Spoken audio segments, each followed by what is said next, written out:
రాత్రి 12 గంటలకు మీరా తన కొత్త అపార్ట్మెంట్లో ఒంటరిగా ఉండేది. ఆ రోజు ఆమె కొత్త అద్దం గదిలో పెట్టింది. కాని ఆ అద్దం సాధారణం కాదని వెంటనే తెలుస్తుంది. మొదట అది కేవలం ప్రతిబింబం మాత్రమే అనిపించింది.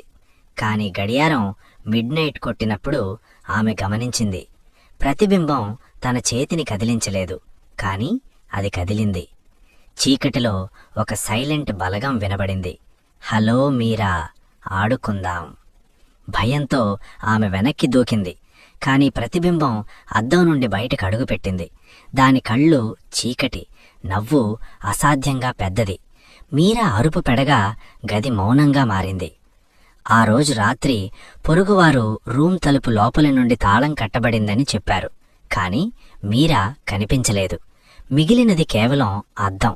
రూమ్ ఖాళీగా ఉన్నప్పటికీ అద్దంలో చిన్న భయపడిన రూపం మెల్లగా వెనక్కి తిరిగి చూస్తోంది. ఎవరు అద్దంలోకి చూసినా ఆ భయంతో కూడిన చూపు వారిని అడ్డుకోవడం మొదలుపెడుతుంది.